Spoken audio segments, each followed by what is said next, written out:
যারা আমার চ্যানেলের সাথে যুক্ত এবং যারা আমার ভিডিওগুলিকে দেখেন তাদের জন্য এই ভিডিওটি। এই যে ভদ্রমহিলা 38 বছর বয়স, তাই তো? 38 বছর বয়স, একটু কথা বলবেন। ইনি অ্যাসিডিটি অর্থাৎ প্রচণ্ড গ্যাস অম্বলে কষ্ট পাচ্ছেন এবং তার সাথে মুখ টক হয়ে যাচ্ছে, চোখে একটা জ্বালা ভাব, চোখের মধ্যে সবসময় একটা জ্বালা ভাব, এবং তার বাঁ হাতে এবং বাঁ পা একটা ব্যথা, বাঁ হাতে ব্যথা। কিন্তু বর্তমানে উনি যেটা বোঝাতে চাইছেন সেটা হচ্ছে ডান দিকে একটা ব্যথা রয়েছে। ঠিক বলছি কি? দুটো হাত দুটো পাতেই একসাথে করছে, দুটো হাত দুটো পাতেই একসাথে করছে, বাম পাটা করে। সকাল 10টা বাজলেই ওনার শরীরে যত কষ্ট, সকাল কটায়? 10টা বাজলেই শরীরে কষ্ট, মাথা যন্ত্রণা ওনার, এবং তার সাথে অন্যান্য আরও ছোটোখাটো কিছু কষ্ট যেগুলি বলছেন, কিন্তু ওনার কারণে আমি ওগুলি বাইরে বলছি না। ওনার পাস্ট হিস্ট্রিতে জানা যায় পাইলসে আক্রান্ত ছিল, ফ্যামিলি হিস্ট্রি সেরকম কিছু নেই। আর যেটা জানা গেছে সেটা হচ্ছে যে ওনার মা বাতের ব্যথায় আক্রান্ত, অর্থাৎ রিউমাটিক পেশেন্ট ওনার মা, এইটুকুনি জানা গেছে। একটুতে ঠান্ডা সর্দি কাশি লেগে যায়, গা হাত পা প্রচণ্ড মানে ব্যথা। একটু জোরে কথা বলবেন, উনি খুব আস্তে আস্তে কথা বলছেন।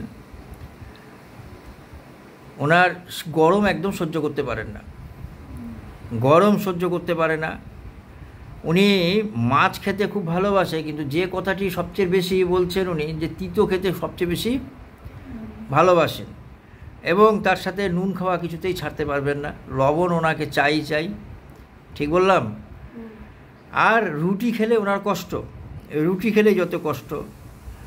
কিন্তু ওনার ভয় বলতে, একমাত্র ভয় বলতে চোর ডাকাতের ভয়, আর কিছুতে ভয় নেই। ঠিক বলছি? চোর ডাকাতের ভয়। সূর্যের আলোতে উনি কিছুতেই সহ্য করতে পারেন না, চোখে একটুতেই কেঁদে ফেলেন, এতটাই উনি আবেগপ্রবণ হয়ে পড়েন যে কোনো কিছু বললেই চোখে জল চলে আসে। চোখে জল চলে আসে। তার সাথে হাঁচি সর্দি কাশি হলে পরেও চোখে জল এসে যায়, একটুতেই কেঁদে ফেলে।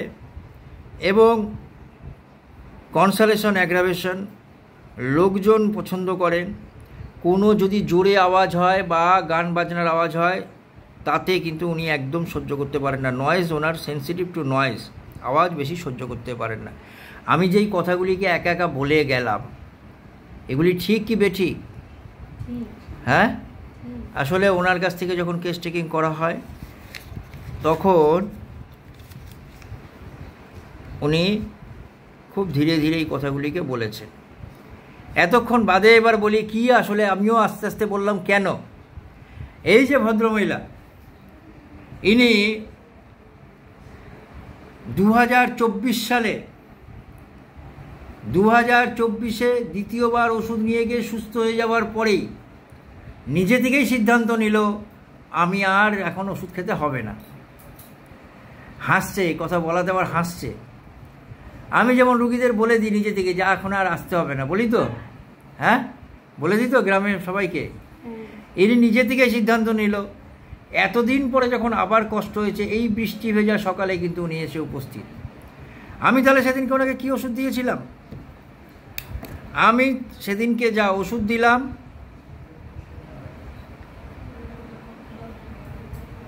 সেই ওষুধ খেয়ে উনি ভালো ছিল, তাহলে আজকে আমি আবার কি দেব? আমি সেদিনকে ওনাকে দিয়েছিলাম, দেখুন, মাত্র 29-3, তারপরে এত ভালো থাকার জন্য মানে কতটা গ্যাপ, 5 মাস পরে এসে নিয়েছিল, তখন আমি নেট্রামিউর 0/4 দিয়েছিলাম। আজ 5 মাসের জায়গায় 8 মাস পরে আবার আসছে, আবার সেম ওষুধ দিলাম 0/6 এবং 0/7। আমি আশাবাদী উনি ভালো থাকবেন, কিন্তু একটু অনুরোধ আমার যতক্ষণ না বলবো ততক্ষণ নিজে থেকে ছেড়ে দেবেন না ওষুধ খাওয়া। ঠিক আছে? আপনার পারমিশন নিয়ে ভিডিওটি করলাম। ধন্যবাদ।